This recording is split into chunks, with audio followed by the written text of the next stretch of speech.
Hello everyone, my name's Stephen Redman. Welcome to Pastor's Library.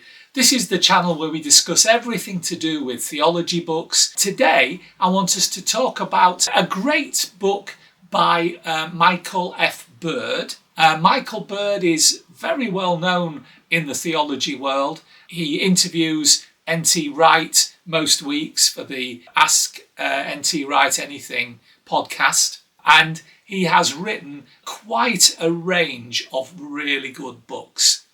What I really like about Michael Bird is he claims to be a Calvinist, but he doesn't really show sufficient evidence of it. And so I really quite like him. I think he has a good mind. I think he offers good arguments and good reasoned positions. And he's written over quite a wide range of subjects. So this book is one of his most recent ones. It's not the most recent one, but it came out in 2022. It's called Jesus Amongst the Gods, Jesus Among the Gods, and it is 480 pages, and it's a true academic work. This is not to be confused with an off-the-shelf paperback.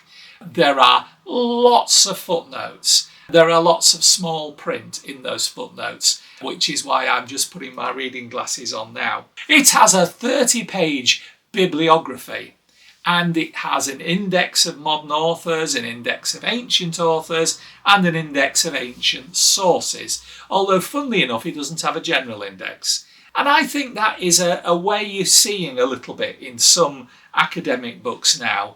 And I don't really disapprove, although I was looking where it was I'd read about a particular complicated word, and had there been an index of words, I would have got there a lot quicker. So this is really a book about early Christology. So we're talking about the branch of Christian theology that studies the identity, nature, and work of Jesus Christ.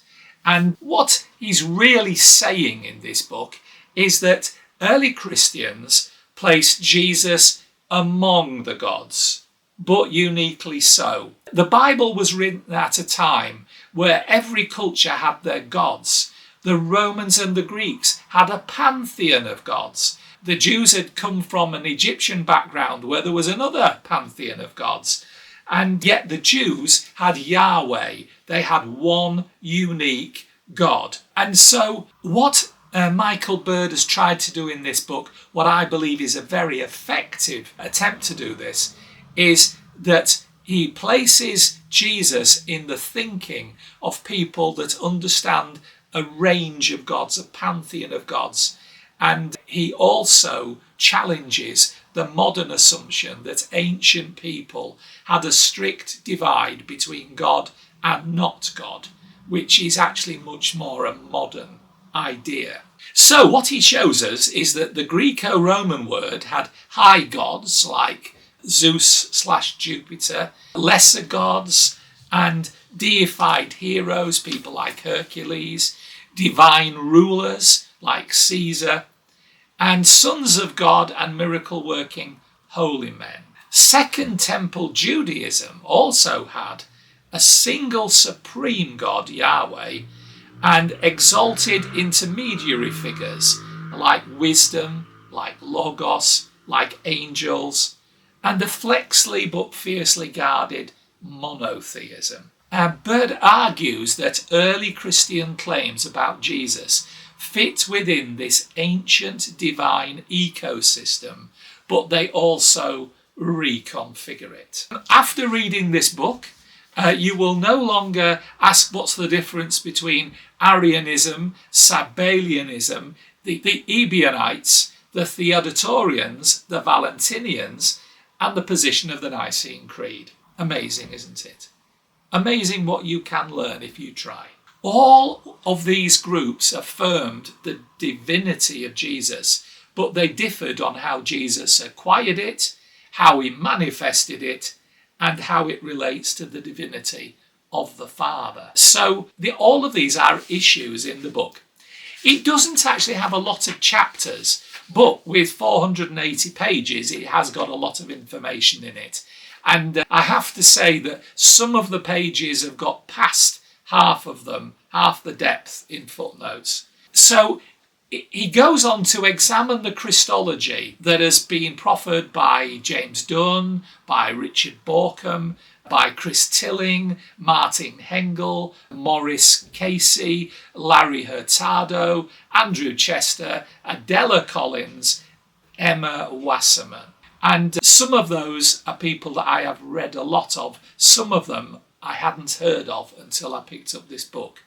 But he shows, for example, that John's Gospel makes it clear that Jesus is God, particularly in the prologue. What Michael Bird comes up with here is, in 2 words, a Christological monotheism. Bird's constructive conclusion of the book is that early Christians developed a distinctive monotheism that remains loyal to Israel's God, that includes Jesus within the divine identity, that reinterprets the ancient world's divine hierarchy, and creates a new category, Jesus as the unique divine Son who shares in the Father's rule and worship. Michael is very keen to point out that this is not a slide into polytheism, nor a denial of Jewish monotheism, but a reconfiguration of divine categories around the risen Lord. Finally, I would say that this book is a significant book for our time because it bridges Jewish and Greco-Roman backgrounds rather than isolating one of them. It also shows how early Christian worship makes sense in its historical context. And it finally produces a nuanced alternative to both overly high and overly low Christology. It helps modern readers understand why early Christians could call Jesus God without abandoning monotheism. And surely that's the bottom line that we all need to read from a book with this title. So I'm not sure if it's out in paperback, but it probably will be by now. But I got the original hardback and when it first came out. And I would say to you that although I've only really just recently gone through this book, it was definitely a good read. This is not an easy read, and that's not because Michael Bird doesn't write accessibly. This is because it's a highly academic work, and you simply don't want to be picking this up when you're tired. You want to be picking this up at the height of the day when you really are ready to take in the information that it gives. I do believe that Michael Bird has really produced an excellent book here, and I can recommend it to you as a product that I believe will turn your mind to Jesus. Okay, so that's all I have to say today. Please would you leave us a thumbs up on YouTube if you've liked what I've said. Also remember to subscribe and click on the bell if you haven't done already. And please look out for the next edition of Pastor's Library. Until next time, folks, bye!